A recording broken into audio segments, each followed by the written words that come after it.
What's going on, everybody? It's your boy J.O. Knows, and today we got our first look at the Graphite Stainless Steel Apple Watch Series 6.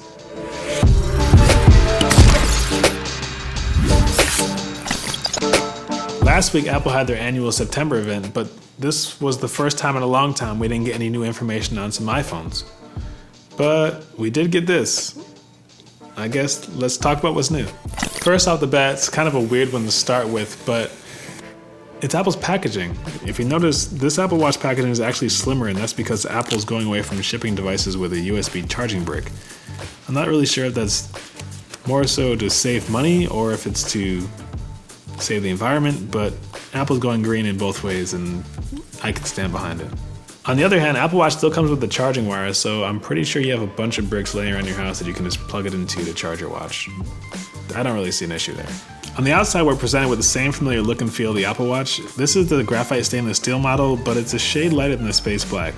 And to all my black lovers, it's nothing close to a deal breaker, but it is a bit more reflective and a bit closer to the silver stainless steel, so something to look out for.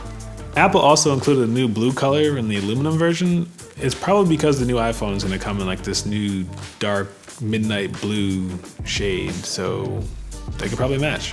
This design is actually thinner than my Apple Watch Series 4, and I think that's due to the removal of the Force Touch or the 3D Touch, or the haptic touch.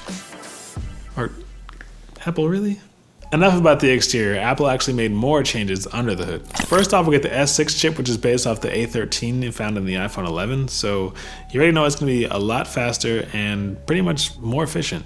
There's also a bigger battery, but not by much. Basically, I got an extra hour and a half runtime from Apple Watch Series 4, which is already running its course, but it also charges faster too, so you can expect a full charge in about an hour and a half. We gained some new watch faces in watchOS 7, and the always on display also got upgraded. It's 2.5 times brighter in direct sunlight, so your outdoor activities won't have to be, hold on. It's 2 o'clock. Speaking of outdoor workouts, the always-on altimeter actually tracks your elevation down to the nearest foot, so get ready for some really accurate calories burned. And if you skydive on the regular, I guess, you're probably really happy somewhere right now. On the other hand, the oximeter or the oxygen level readings aren't necessarily as accurate. Apple says this is basically used for general wellness and general fitness use, but I think it's more so to protect themselves from any legal loopholes they will get hit with later down the line. We kind of saw this with the first edition of the EKG on the Apple Watch as well, so until it gets approved by the FDA, we kind of have to wait. The Series 6 is definitely the best Apple Watch that Apple's ever made, but it's still a hard sell for anyone that has an Apple Watch Series 5 or a Series 4 if you don't really care about the always-on display. Since Apple went all in on affordability this time, bringing the Apple Watch Series 3 to $199 and the Apple Watch SE to $279, it's kind of hard to say what's best for everybody.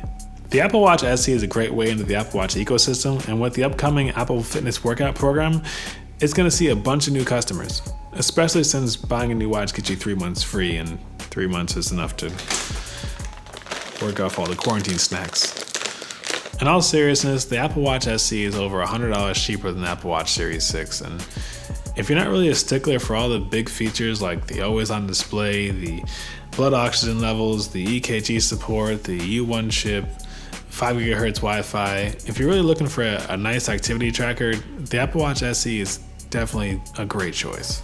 All in all, the features that are important to you are going to dictate which Apple Watch you're going to buy. If you're interested in all the bells and whistles like the stainless steel and the sapphire crystal glass and the always-on display and the U1 chip and blah, Apple Watch Series 6 is for you. But if you're looking for a more simple activity tracker that has a cellular option to take care of yourself or a loved one, Apple Watch SE. It's all there for you. If this video helped you out, be sure to subscribe below. Until then, I'll see you guys in the next one.